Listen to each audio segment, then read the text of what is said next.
Can't really imagine what it would feel like. It's like being lost in a crowd.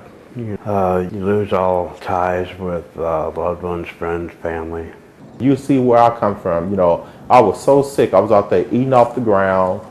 I was just doing some bizarre stuff. I don't have to stay here, homeless forever. Places like this just give me a jump start to try again. Being homeless for me, I guess, is another wake-up call, because I've never been homeless. People don't realize how easy their life could be my life. I don't just look at this center here, this shelter as being a shelter. When I come up the street, I see a church. And then a friend of mine was telling me about Peter and Paul's. It's one of the best shelters. You can go in and go right to sleep and eat good and all that.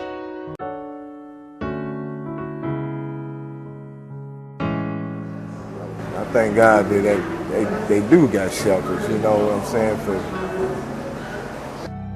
It's always been basically a savings program. We have focused on folks in recovery with substance abuse issues. That's not everyone, but it's the majority of guys that we see who are genuinely committed to changing the circumstances of their lives, staying sober, achieving independence, establishing an income, and saving money to move in that direction. I came here, I'm working a temporary job right now. When I was working 2 jobs on the streets, I couldn't keep a penny. I got a savings account now with a temporary job.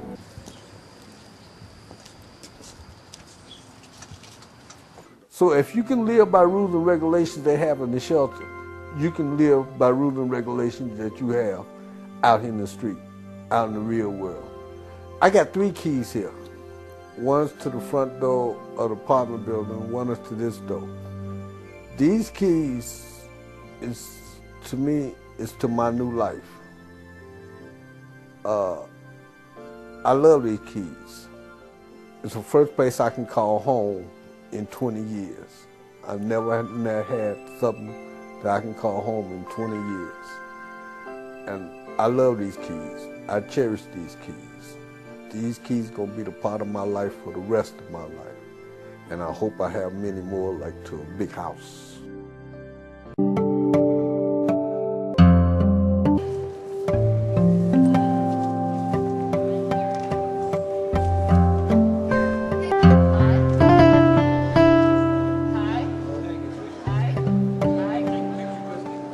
I've always encouraged the volunteers to go socialize with the residents, play cards with them, watch TV, just listen to them and talk. The chores need to be done, but it really is their presence that is the greatest gift that they bring.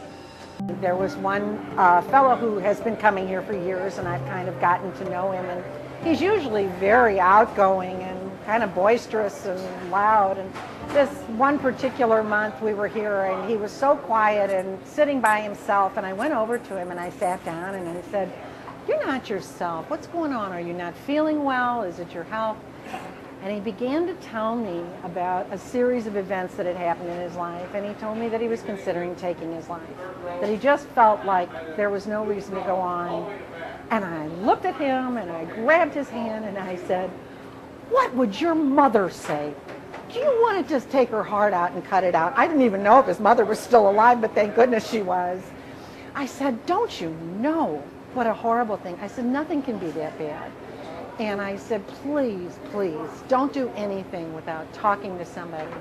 The following month I came back and he wasn't here, and I didn't really know, and I asked around, and I hadn't heard any bad things happening. Well, a month after that, there he was, his old self, and he said, "You know, what you said to me about my mother really took me back." And I just felt like maybe that's the reason I was here. Before I came, I had taken a class in school and learned about mental illness, but I didn't have a lot of contact with people that were homeless or that had mental illnesses. So it's hard to really understand someone by reading a book or reading words. So I wanted to have the life experience of really having contact with people. And so I learned that the guys here at LaBrea they have the same wants and needs that I do. What we've tried to do here at LaBrea is give positive reinforcement, give them opportunities to interact with one another, socialize with one another. Like for instance, we have a bowling group. The best group I've ever seen in my life. I mean, it's not just bowling. Those guys interact with each other, support each other, give each other five.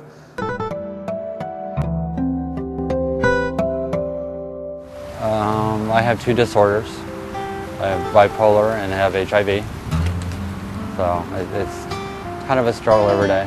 I got evicted from my apartment, and I found places to live after that, but it didn't work out. So I was, fairly lost at the time.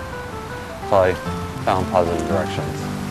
I think part of the mission of the agency is to our donors. I think giving people the opportunity to come and volunteer with people who have needs, who are less fortunate than they are, gives them the chance to give something to someone else. Just in the same way that we always felt good about Peter and Paul as stewards of our clients, I think donors can feel good about Peter and Paul as good stewards of their donation. So we're relying more and more heavily on our donors to be partners with us in what we're doing. I think we, as a staff and as volunteers, we set the stage in our clients' lives for some change. And I think our donors are hand-in-hand partners with us in doing that. They make it all happen.